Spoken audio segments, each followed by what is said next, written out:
श्री शिवाय नमस्तुभ्य दोस्तों, आप सभी जानते हैं कि 2 सितंबर 2025 दिन मंगलवार को पड़ रही है भाद्रपद की दशमी तिथि। दोस्तों, हम आपको बताना चाहेंगे ये जो तिथि है भाद्रपद में पड़ने वाली सबसे बड़ी तिथि है, क्योंकि ये मंगलवार को पड़ रही है तो इसका बहुत ही बड़ा और विशेष महत्व होता है।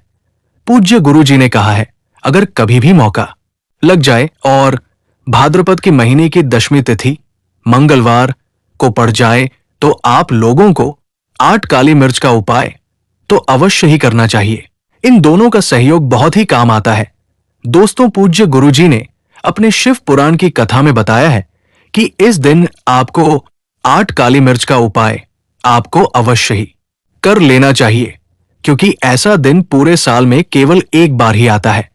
और दोस्तों, आप सभी लोग जानते हैं कि दशमी तिथि का अगर सबसे बड़ा कोई उपाय है तो वो 8 काली मिर्च का दशमी तिथि को किया जाने वाला उपाय है। तो दोस्तों, इस मंगलवार को इस 8 काली मिर्च का उपाय को अवश्य करना है। बहुत सारे लोग होंगे जिन्होंने इस उपाय को ना किया हो, मतलब पूरा साल निकल गया और उन्होंने किसी भी दिन इस 8 काली मिर्च का उपाय को ना किया हो, पर दोस्तों आपके पास एक आखिरी मौका बचा हुआ है, जो कि 2 सितंबर 2025 के दिन है। इस दिन आपको इस वाले उपाय को जरूर कर लेना है।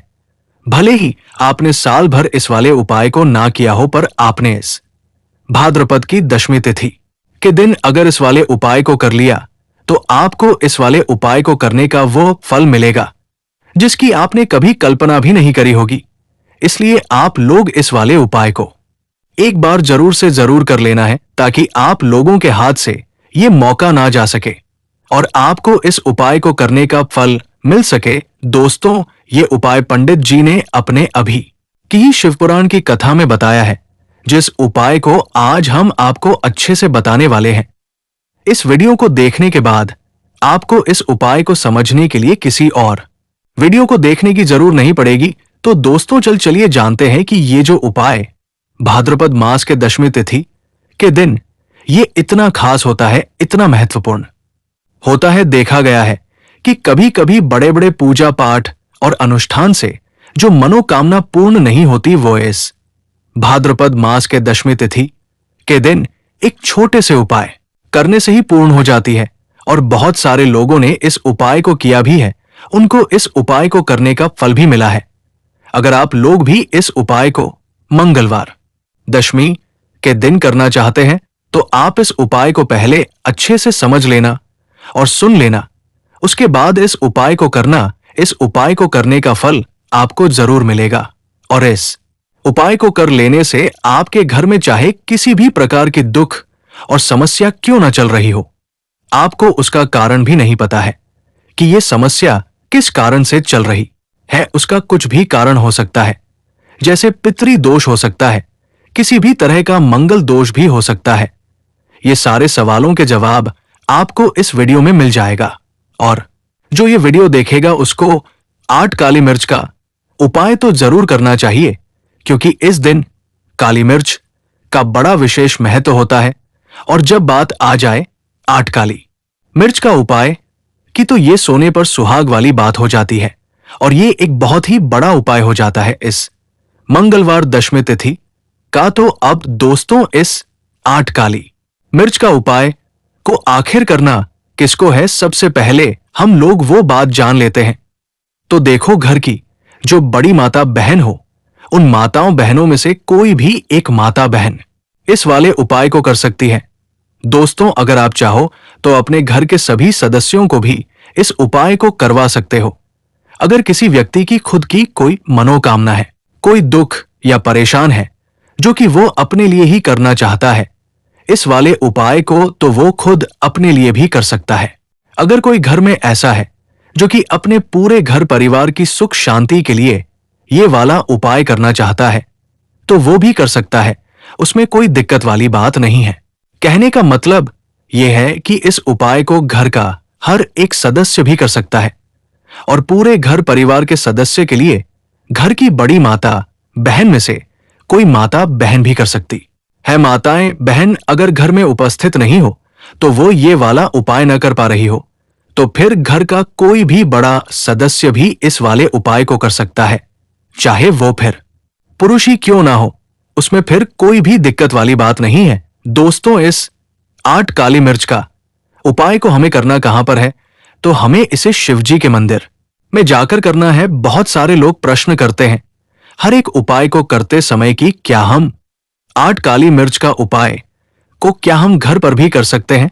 तो इस वाले उपाय को आप घर पर नहीं कर सकते हो।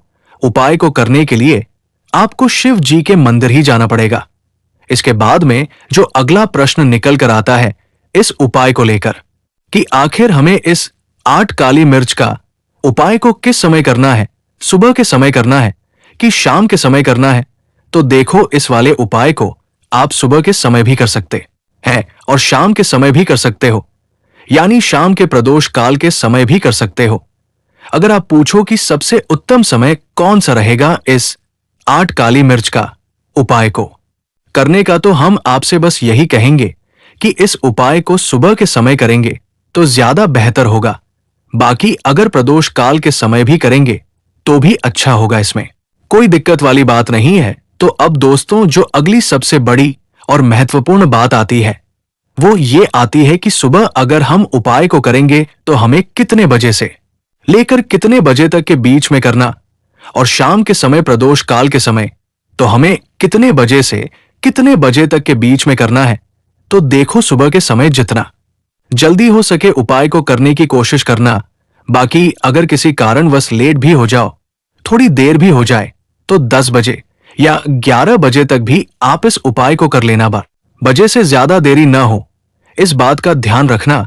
उसके बाद में दोस्तों, अगर शाम के समय प्रदोष काल की बात करें, प्रदोष काल का जो समय होता है वो शाम के 6 बजे से शुरू हो जाता है। मतलब शाम को 6 से 7 के बीच का जो समय होता है ये समय प्रदोष काल का समय होता है। पर अभी जो मौसम चल रहा है, इस मौसम में शाम बहुत देर से होती है, तो आप इस उपाय को 7 या 8 बजे के बीच में भी कर सकते हो। मतलब शाम को 6 बजे से लेकर 8 के बीच कभी भी इस उपाय को कर सकते हैं, इसमें कोई दिक्कत वाली बात नहीं है। अब दोस्तों, यहां पर इस उपाय को लेकर एक और सबसे बड़ी बात निकाल कर आती है कि इस 8 काली मिर्च को हमें लेना कहां से है और हमें इस उपाय को करने के साथ में क्या और भी सामग्री होती है जो शिव जी के मंदिर ले जानी होती है। तो देखो, यहां पर हम आपको बता दें, सबसे पहले आप लोग ये जान लो कि 8 काली मिर्च का जो उपाय है, सिर्फ और सिर्फ आप उपाय की सामग्री लेकर कभी भी शिव जी के मंदिर लेकर मत जाना, क्योंकि हमें भगवान के सामने ये नहीं दिखाना है कि हम भगवान शिव जी के मंदिर आए हैं, तो अपने फायदे के लिए आए हैं। तो इसलिए जो भी पूजन सामग्री है, उपाय सामग्री है 8 काली मिर्च का, इसके साथ में आपको पूजन सामग्री भी लेकर जरूर जाना है। देखो, अगर सुबह के समय उपाय कर रहे हो तो सीधी सी बात है, एक लोटा जल आप लेकर ही जाओगे। वही एक लोटा जल अगर मिट्टी के लोटे में हो तो बहुत अच्छा रहेगा। आपके पास इस दिन आखिरी मौका रहेगा मिट्टी के लोटे से शिवलिंग पर चढ़ने का, और उपाय को करने का आपको इस दिन बहुत बड़ा फल मिलेगा। इसलिए इस दिन हो सके तो मिट्टी के लोटे से ही जल चढ़ाएं। तो अपने साथ में कम से कम एक लोटा जल तो लेकर ही जाना है। अगर मिट्टी का लोटा नहीं है तो घर का कोई भी लोटा आप इस्तेमाल कर सकते हो। इसके अलावा जो भी पूजन सामग्री है, देखो 8 काली मिर्च का उपाय ये तो आपके अलग रहेंगे, और जो पूजन सामग्री रहेगी वो अलग रहेगी। पूजन सामग्री में आप जो भी चीज लेकर जाना चाहते हो वो लेकर जा सकते हो, उसमें कोई दिक्कत वाली बात नहीं है। वही अगर हम करें शाम के समय की, तो शाम के समय शिवजी पर जल नहीं चढ़ता है, इसलिए शाम के समय आप लोग को एक दीपक तैयार करके ले जाना है, जो कि गोलबत्ती का होना चाहिए। आटे और लंबी बाती का भी हो तो अच्छा है, इस बात का आप लोगों को ध्यान रखना है। और इस दीपक को आपके घर से जलाकर नहीं लेकर जाना है, भगवान शिव के मंदिर में जाकर ही जलाना है। इस बात का भी आप लोगों को ध्यान रखना है। अब दोस्तों, यहां पर हमें इस बात को समझना है कि ये 8 काली मिर्च उपाय के लिए काली मिर्च हमें लेना कहां से है। क्या हमें दुकान से लेकर आना है या हमें घर से लेकर आना है, कहां से लेना है और कौन सी काली मिर्च लेना है, तो देखो इन सभी सवालों के जवाब आप लोगों को दे देते हैं। ये जो उपाय है, इस उपाय में आपको ये नहीं देखने की कौन सी काली मिर्च है और कौन सी काली मिर्च नहीं है, बस जो भी काली मिर्च मिल जाए वो काली मिर्च का दाना साबुत होना चाहिए, टूटा हुआ नहीं होना चाहिए। ये बात आपको ध्यान रखना है। बाकी आपकी काली मिर्च किसी भी किस्म की हो, उसमें कोई दिक्कत वाली बात नहीं है। तो सीधी सी बात है कि आपके घर के रसोई में जहां पर आप भोजन बनाते हैं, वहां पर जो काली मिर्च उपस्थित हो, वही काली मिर्च एक कटोरी भरकर ले लेना है, क्योंकि हम 8 काली मिर्च का उपाय के लिए इसी में से काली मिर्च को लेने वाले हैं। तो हमें ये काली मिर्च के दाने जिनको हमें निकाल लेने पड़ेंगे, इस बात का आप लोगों को ध्यान रखना है। दोस्तों, आपको इसी काली मिर्च की कटोरी में से 8 काली मिर्च के दाने आप लोगों को निकाल लेनी है, जो कि टूटे हुए ना हो, जिसमें कोई दाग ना हो, अच्छे साबुत काली मिर्च के दाने निकाल कर रख लेना है और इन्हें एक पीतल की छोटी कटोरी में रख लेना है, ताकि यह सुरक्षित रहे, आपका एक भी काली मिर्च का दाना इधर उधर ना हो और आपका उपाय भी पूरा अच्छे से हो जाए। तो जैसे ही आपके उपाय की जो सामग्री है, 8 काली मिर्च तैयार हो जाए, इसके बाद में आपको अपनी जो पूजन सामग्री है, सुबह के समय कर रहे हो तो एक लोटा जल या पूजन की सामग्री को लेकर जाना चाहते हो तो उसकी भी तैयारी कर लेना है। और शाम के समय जा रहे हो तो अपना जो दीपक है उसे तैयार करके लेना है। उपाय को करते समय शुद्धता का विशेष ध्यान रखना है। सुबह स्नान करके ही इस उपाय को आपको करना है। इसके बाद अगर आपका समय की बात करें तो शाम के समय आपको स्नान करने की जरूरत नहीं है, शुद्धता का ध्यान रखना है, क्योंकि स्नान तो नहीं करेंगे, आप हाथ मुंह धोकर भी इस उपाय को शाम के समय प्रदोष काल में कर सकते हैं। इसमें कोई दिक्कत वाली बात नहीं है।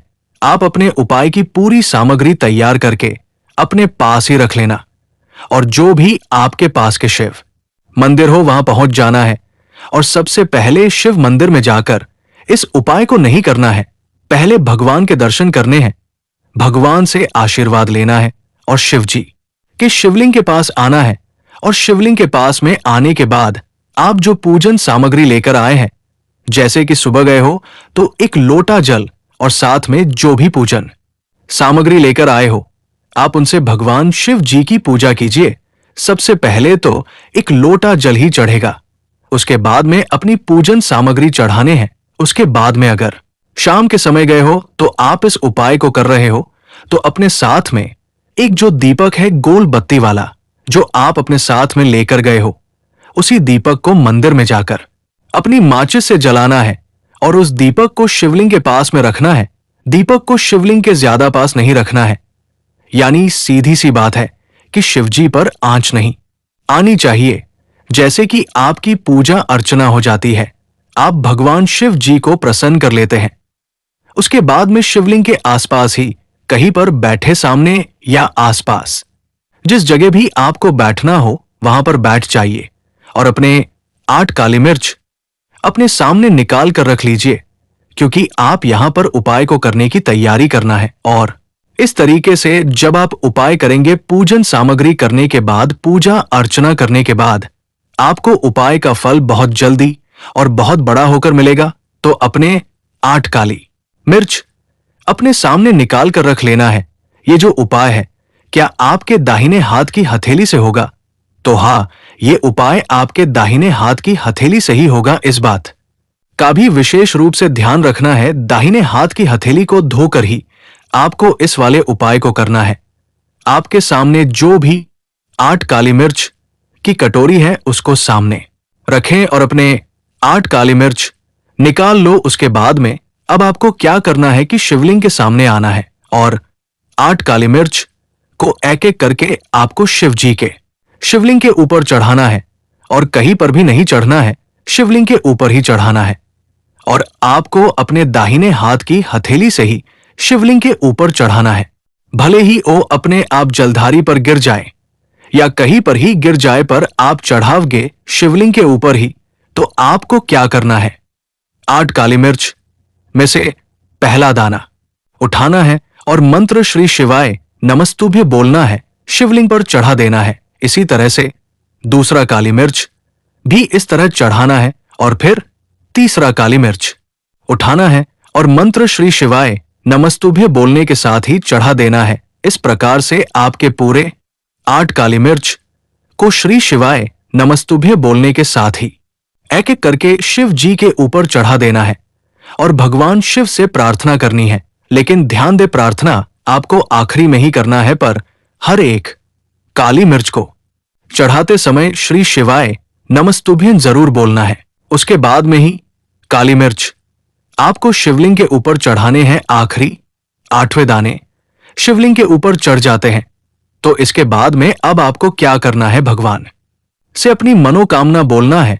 मनोकामना भी कब बोलना है? जब आपका 8 काली मिर्च को शिवलिंग के ऊपर चढ़ा देना है और भगवान से फिर अपनी मनोकामना बोल देना है। जिस मनोकामना के लिए आप लोग या उपाय कर रहे हो, जिस दुख परेशानी के लिए आप लोग अपना ये वाला उपाय कर रहे हो, उसके बाद में जैसे ही आप अपना ये वाला मनोकामना बोल दोगे, आपका ये वाला उपाय पूरा हो जाता है। पर दोस्तों, उपाय को करने के बाद आपको भगवान के सामने ओम नमः शिवाय मंत्र का 2 मिनट जाप करना है और मंत्र का जाप करने के बाद भगवान से एक बार और प्रार्थना करना है अपनी मनोकामना के लिए या अपनी जो भी दुख या परेशानी हो। उसके बाद में आपको भगवान को देखकर भगवान से प्रार्थना करके उनसे आशीर्वाद लेकर वहां से उठ सकते हो और अपने घर जा सकते हो। बस दोस्तों, यहां से ये वाला उपाय पूरा हो जाता है। इस तरीके से जो भी व्यक्ति छोटी छोटी चीजों का ध्यान रखते हुए इस 8 काली मिर्च उपाय को निश्चित ही करना है, इससे आपकी मनोकामना जरूर पूर्ण होगी और जो भी दुख और परेशानी है जल्द ही दूर हो जाएगा। और दोस्तों, हमारी ये वीडियो आपको पसंद आई है तो हमारे इस वीडियो को लाइक और चैनल को सब्सक्राइब जरूर करें। हर हर महादेव। ओम नमः शिवाय।